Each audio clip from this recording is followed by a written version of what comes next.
Hey everyone, and welcome to this acrylic tutorial. Today I show you how I painted Polaris, which means polar lights in Norwegian. I painted on hot pressed watercolor paper. With acrylics you can paint on basically everything you want, and if you paint on paper you can make very precise brush marks. The primary colors of this painting are blues, pinks and purples, so we are painting with quite a limited palette today.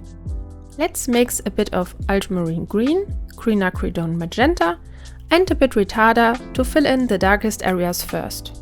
And if you're interested in the extended step-by-step version of this tutorial, make sure to join me on Patreon at the Advanced Student Reward level to get access to the full content of this video.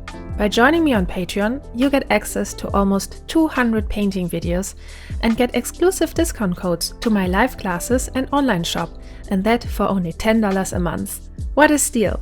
So go ahead and follow the link in the video description to join. The first layer I apply to this painting is very thin. I treat the acrylics like watercolors and mix plenty of water into my paint to make them really transparent. I use a flat brush to spread the blue tone evenly over the shadows on the face.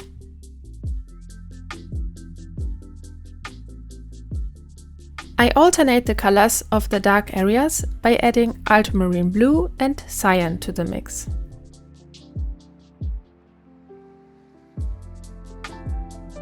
After having filled in the dark areas, I painted in the face light areas by mixing white and quinacridone magenta.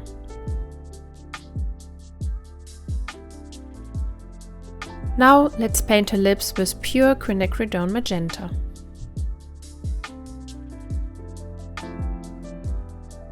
Next, let's fill in her hair with a beautiful winterly blue. I mix primary blue cyan and cobalt turquoise for that.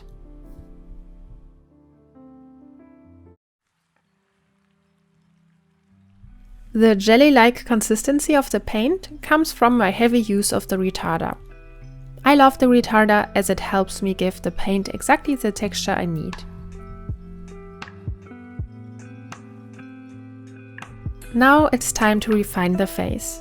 With acrylics, you can't really create smooth blendings, so to still make a somewhat decent blending between the different shades on her face, I mixed the in-between colors.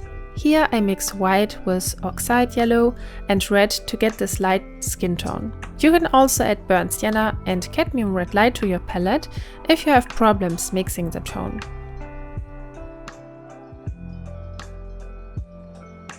Now, to make a transition between the shadow of her cheeks and the light area of her face, we need to mix the in-between colors. I mix a light purple tone for that and add it carefully with the flat detail brush. With this patchwork method, you can create blendings without blending. I use the same technique when I paint with gouache, by the way.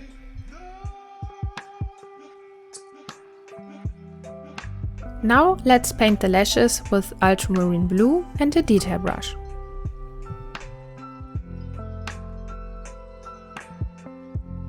Then I added contours to accentuate the blue curls.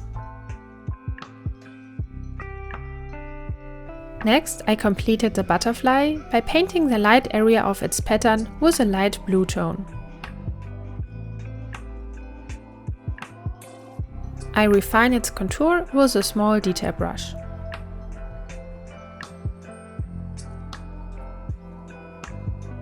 Now it's time for the background. I mixed magenta and lots of water to add a first transparent layer to the background.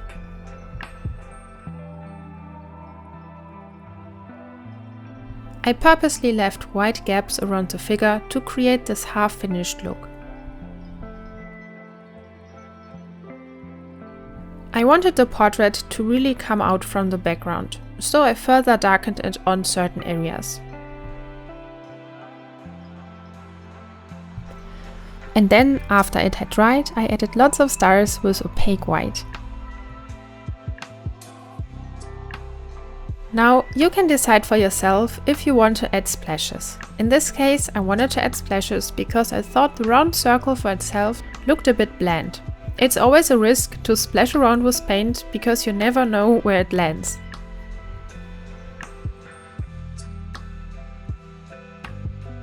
Although my splashes got a little bit wild in the end, I still think they complement the artwork.